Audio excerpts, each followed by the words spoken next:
yang terjadi lagi. Maka saya ngomong tentang ketidakadilan. Ini kan kurangnya gubernur dan bupati mengorkestrasi perumahan. Kan yang selalu menjadi tuduhan adalah termasuk saya yang dituduh gitu kan. Saya ketemu Pak Ara saja, acara baru sekarang. Itu pun saya mau datang tujuannya memberikan bantuan rumah rakyat miskin untuk warga yang dipelopori oleh Yayasan Buddha Suci. Tapi postingannya kan saya mendapat aliran dana gratifikasi. Yang punya rumah bagus Pak Ara yang dituduh saya. Lah, tapi kalau saya langsung jeblaknya saya jawab, justru saya ini adalah kalau saya bertemu dengan para konglomerat membangun perumahan di Jawa Barat, ingat, dalam setiap perumahan yang dibangun ada kekayaan yang diambil, ada peningkatan pendapatan para konglomerat yang diambil. Justru saya mau balik, harus membangun 1 atau 2 kampung yang rumahnya tertata, yang itu diperuntukkan untuk orang miskin. Ini kesalahan dulu apa sih? Kesalahan dulu para pejabatnya sibuk terima duit dari pembebasan, udahlah, dari izin segala macam, nggak mikirin ini orang digusur mau dikemanain. Saya mikirnya bukan itu hari ini. Saya berikan contoh di daerah Bekasi, di daerah Karawang, pertumbuhan rumah elitnya tinggi banget, luar biasa. Tapi di depan rumahnya, rumah kumuh, warung-warung kumuh berjejer. Dan itu dibiarkan, sampah bertumpuk. Saya tadi pagi ketemu Bupati Karawang, saya turunin alat berat, saya bersihkan seluruh bangunan itu. Kemudian setelah itu apa yang kita lakukan? Bupati Karawang sepakat, siapkan dana 40 juta per rumah, kita bangun rumah-rumah mereka, nggak boleh lagi di sini. Maka anggaran bantuan perumahan di provinsi hari ini kan sudah 40 juta. Tetapi di balik itu juga kita harus bicara kearifan. Ini ITB ahlinya.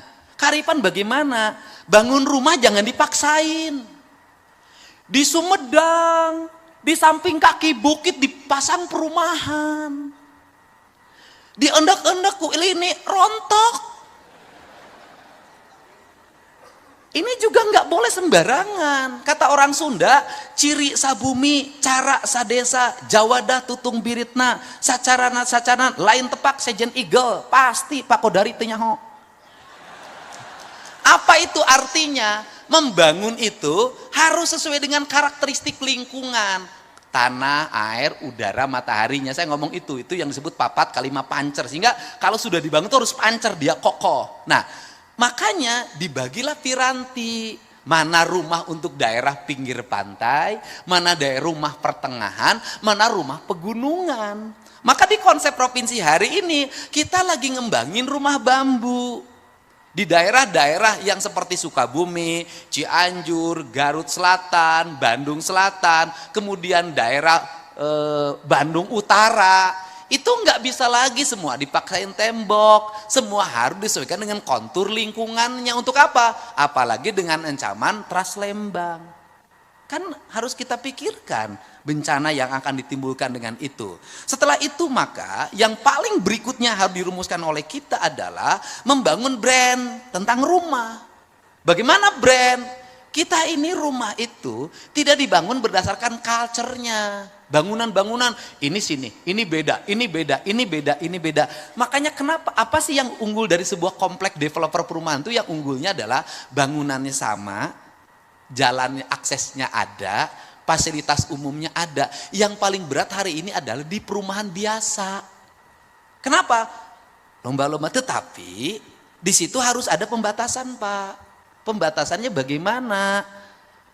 Mereka yang mendapat akses terhadap kredit perumahan tipe 36 itu tidak boleh besok tiba-tiba dirubah perumahannya menjadi tipenya tipe mewah. Kenapa? Ketika dia ngambil perumahan subsidi di situ 36, besoknya dia bangun 3 lantai di situ, maka dia sudah mengambil hak orang lain.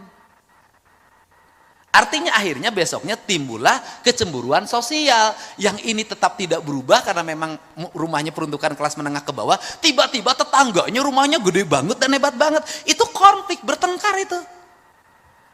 Karena tidak ada satu perasaan dan satu tujuan. Nah, ini yang harus dibangun. Sehingga pada hari ini saya berharap nanti setelah sistem pengelolaan kur perumahan di Jawa Barat ini bisa menyerap 30% dari total kru perumahan nasional, maka implikasinya adalah akan lahir multiplier efek ekonomi. Satu, toko bangunan akan laku. Dua, sopir yang angkut bahan bangunan hidup. Yang ketiga, kuli bangunan hidup. Yang empat, mandor bangunan hidup. Tukang kayu hidup. Warung randa biasanya itu yang jualan di bangunan. Dan ini problemnya di sini Bang Ara tuh, saya tuh tahu problematika yang begini. Apa sih dari kelakuannya ini, mohon maaf saudara-saudara banyak. Yang kelemahan dari pekerja bangunan itu adalah, kelemahannya adalah keterbukaan dan ketidakjujurannya agak dominan. Kenapa agak dominannya? Kontraktor ngerjain mandor, mandor ngerjain kuli. Yang paling korban tukang warung. Korban Pak. Kan saya nanganin tiap minggu yang begini Pak. Bagaimana? Kontraktornya ngemplang. Kemudian mandornya dikemplang. Karena mandornya dikemplang, mandornya ngemplang kuli. Kuli sekian bulan tidak dibayar. Kulinya pulang, tukang warung mati. Karena selama di kontraktor itu ke warungnya ngutang Pak. Jadi kalau tidak dibayar, itu tukang warungnya nggak kebayar. Atau terbalik yang kedua, yaitu tukang bangunan yang nakal. Saya tahu kenakalan yang begini. Karena saya pernah jadi kuli ngaduk Pak. Saya tahu Pak.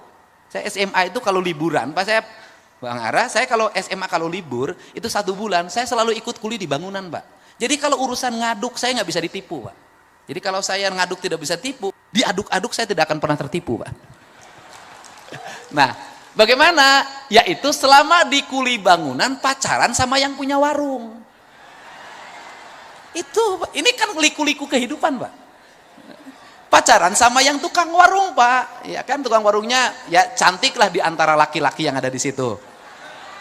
Nah kemudian uang yang dia pakai itu habis dikasihin terus. Pas mau pulang nggak punya duit. Nanti nyampe ke rumah pura-pura sedih sama istrinya. Ceritanya gimana? Tadi bayar kumandor atau pula-pula kecopetan. Itu seninya kuli bangunan Pak. Nah, dan yang terakhir, kekuatan inilah yang harus menjadi daya dukung. Yang terakhir kan orang ribut tentang penutupan tambang yang berdampak pada menurunnya produksi tambang untuk kepentingan pembangunan. Sebenarnya saya ini lagi mengatur siklus. Kenapa? Hari ini setiap ada proyek pembangunan selalu dimanfaatin oleh preman.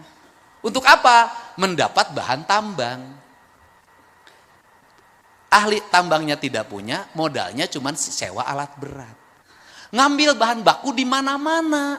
Jualnya sama dengan yang lain yang berizin. Bayar pajak tidak, bayar reklamasi tidak, hanya pinjam alat berat. Mereka tiba-tiba menjadi orang-orang kaya mendadak di berbagai tempat. Tapi uangnya hilang lagi karena besoknya kawin lagi.